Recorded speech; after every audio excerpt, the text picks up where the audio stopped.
स्थगित को शांति का वचन। भाई भगत सिंह के द्वारा नवंबर 15। क्योंकि यदि हम उसकी मृत्यु की समानता में उसके साथ जुट गए हैं। रोमियो की पत्री 6 अध्याय 5 पद।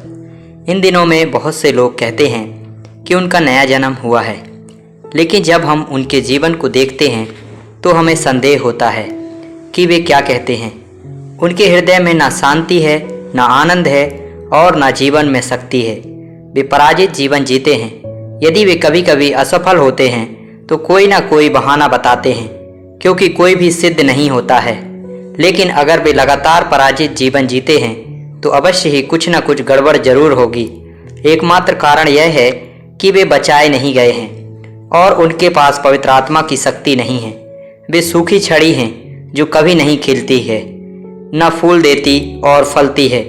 उनमें परमेश्वर की सामर्थ का प्रवेश नहीं हुआ है। रोमियो की पत्री 6 अध्याय 5 पद में हमें बताया गया है कि कैसे हम प्रभु यीशु मसीह की मृत्यु और पुनरुत्थान में एक साथ जुट गए हैं। क्योंकि यदि हम उसकी मृत्यु की समानता में उसके साथ जुट गए हैं तो निश्चय उसके जी उठने की समानता में भी जुट जाएंगे। प्रभु यीशु हमारे पापों के दोष को दूर करने के लिए मर गए।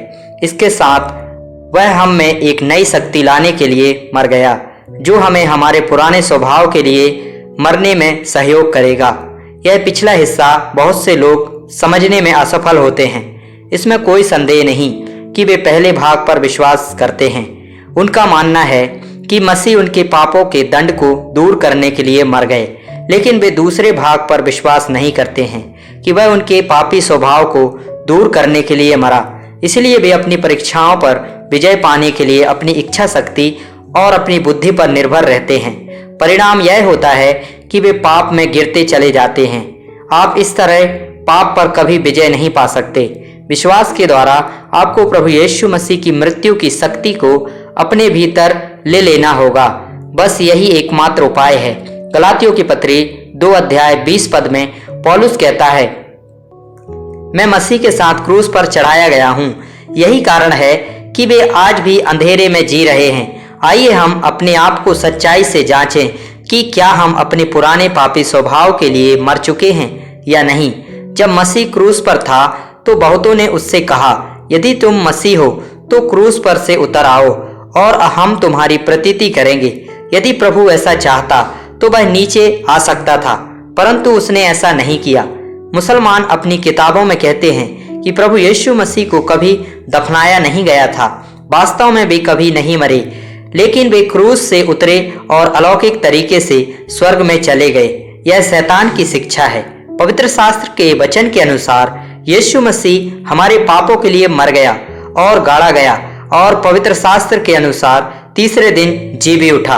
1 कुरिन्थियों 15 अध्याय 3 और 4 पद। वह हमारे दंड उठाने के लिए मरा। वह मरा कि हम अपने पापी स्वभाव के लिए मरें।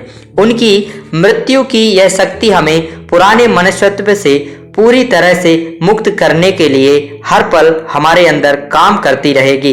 इसीलिए पौलुस 1 कुरिन्थियों 15 अध्याय 31 पद में कहता है, मुझे उस घमंड की सौं जो हमारे मसीह यीशु में तुम्हारे विषय में करता हूँ कि मैं प्रतिदिन मरता हूँ। इसलिए यह एक दैनिक प्रक्रिया है जिसके द्वारा प्रभु यीशु मसीह की मृत्यु हम में कार्य करती है।